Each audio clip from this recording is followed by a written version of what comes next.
Chapter 2. The Young Girl as a Technique of the Self. What is pleasure? There is nothing in the young girl's life, even in the deepest zones of her intimacy, that escapes alienated reflexivity, that escapes the codification and the gaze of the spectacle. This intimacy strewn with commodities yields entirely to advertising, and is entirely socialized as intimacy, which is to say that she is part for part subject to a fallacious commonality that does not allow for her to express herself. For the young girl, what is most secret is also most public. The young girl's body is an encumbrance. It is her world, and it is her prison. The young girl's physiology is the offensive glaze of her false substantiality. The young girl desires the young girl. The young girl is the young girl's ideal. Heard of macho guys? Why not try and objectify man? The rhetoric of the war of the sexes, and thus for now, of woman's revenge, operates as the ultimate ruse through which the logic of virility will have vanquished women without their knowledge, by enclosing them at the price of a simple role reversal in the submission-domination alternative, to the exclusion of all else. What does the mortification of the body require? That we nourish a sacred and implacable hate for our bodies? Spiritual Instructions for the Sisters of St. Vincent de Paul, 1884. The young girl tries to express the self-referential closing in on herself in the systematic ignorance of lack. That is why she is without defect, in the same way she is without perfection. In fairly recent prehistory, when there were only women's magazines for women, a rumor lasting the length of a season suggested that these magazines had a depressing effect on their readers. Here and there one heard, based on an American scientific study, the most meager gossip of the age, and whenever a woman closed one of them, she was noticeably sadder than before she'd opened it. She produced less serotonin, no doubt. And it is true for whoever has tried to catch a young girl in the midst of such an exercise, will have noted her air of concern, of anguished seriousness and haste in turning the pages, as though picking through the rosary of an unloved religion. It seems that the act of contrition, in empire's religion and biopolitics, has managed to survive quite well, indeed, having only become more imminent. I'm gonna do whatever I want with my hair. The young girl methodically reinvests everything from which she has been liberated with pure servitude. It would be good, for example, to ask oneself what contemporary woman, which is a fairly terrible species of young girl, has done with the liberty that the struggles of feminism have won her. The young girl is an attribute of her own program, in which everything must be regimented. At 12 years old, I decided to be beautiful. The tautological nature of the young girl's beauty is rooted in the fact that she sees no alterity, but only the ideal representation of herself. This explains why her supposed interlocutor is thrown into such a terrible space, even if he is free to believe, idiotically, that she is meant for him. The young girl establishes a space of power insofar as this space is not, in the end, a means to approach her. The young girl has sexuality in the exact proportion to which all sensuality is foreign to her. In consequence, the biologization, is that right? Of sex in particular, and of the body in general establishes the body of the young girl as the ideal laboratory for the medical gaze. Jean-Claude Caron, The Body of Young Girls. The youth and femininity of the young girl, in fact, her youthitude and feminitude, are that through which the control of appearances extends to the discipline of bodies. The young girl considers her ass a sufficient foundation for her sentiment of incommunicable singularity. The young girl is so psychological, she succeeded in rendering herself as flat as the object of psychology. It is in the very being of the young girl to reduce the metaphysical fact of finitude to a simple question of technique, which is the most effective anti-wrinkle cream. The most moving characteristic of the young girl is doubtless this maniacal effort of attaining, in her appearance, a definitive impermeability to time and space, to history and her environment, to be everywhere and always impeccable. Protestant ethics, rejected as a general principle of how society functions and as a behavioral norm since the end of the morality producers, has at the same time, and more rapidly since World War II, been wholly taken up at the level of the individual. Since then, it has massively governed the relation people have with their own bodies, their passions, and their lives, all of which they economize.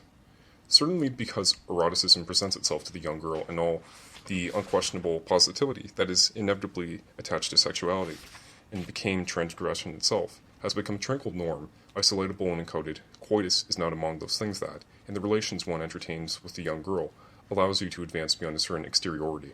Rather, it locks you in this exteriority. New presents for my 18th birthday. The youth that this spectacle has granted the young girl is a very bitter gift, for this youth is what is incessantly lost. What is living need not express itself too much. What is dying dissipates and rattle the obvious approach of its end. The young girl's excessive affirmation of her sexuation attests to the agony of classic sexuation, that is, to its material basis. The specter of man and woman haunts the streets of the metropolis. Its muscles come from the gym, her breasts are silicon.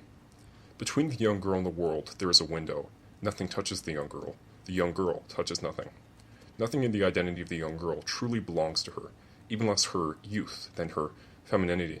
She does not possess attributes. Instead, her attributes possess her, those they have so generously loaned her. The young girl chases after health as though it were salvation. The sense of the self as meat, as the heap of an organ variously filled with ovaries or flanked by balls, is the basis from which emerge the aspiration and finally the failure of the young girl to give herself form, or at the very least to simulate one. This feeling is not merely a lived consequence of the aberrations of Western metaphysics, which wants the formless to perceive form, brought to it from the outside. It is also what market domination must perpetuate at all cost, in which it constantly produces by rendering all bodies equivalent, by degenerating forms of life, by continually imposing an undifferentiating confusion, the loss of contact with the self, the crushing of all intimacy with the self, which makes the sense of self-need. These form the condition sine qua non for readopting the techniques of the self that the empire offers for consumption. The death of penetration of this consumer junk can be read in the intensity of the feeling of the self as meat, the exhausting ownership of bodies. The feeling of contradiction between one's existence as a social being and one's existence as a singular being, which tears Bloom apart, does not enter the young girl, who doesn't have a singular existence any more than she has feelings in general. Me and my breasts, my belly button, my butt, my legs, a journal of my body. The young girl is her own jailer, prisoner in a body-made sign, inside of a language made of bodies. Oh, this cult of disobedience, the girl's slavery just because she's a schoolgirl and because she's modern. Oh, this was slavery to the point of self-effacement, for the sake of style. What obedience on the girl's part? Tabloids, Verduc. The proudly rooted instinct in woman, which pushes them to use perfumes, is the manifestation of a law of biology. The first duty of a woman is to be attractive. Your degree of intelligence or interdependence or independence is of little importance if you do not manage to influence the men you encounter, whether consciously or not. You are not fulfilling your fundamental duty as a woman. Advertisement for a perfume from the 1920s in the United States. The young girl conceives her own existence as a management problem that is her job to resolve. Before designating a relation to the other, a social relation or a form of symbolic integration, the young girl designates a relation to the self, which is to say, to time. Contrary to all appearances, the young girl is not worried about herself. She's not, strictly speaking, egotistical, nor for that matter, egocentric, which is why her self is also another.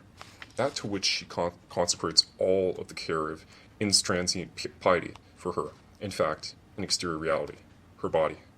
The application of capital form to all things, health capital, sun capital, sympathy capital, etc., and more particularly to bodies, means that the alienated social totality now mediates relations once ruled by immediacy.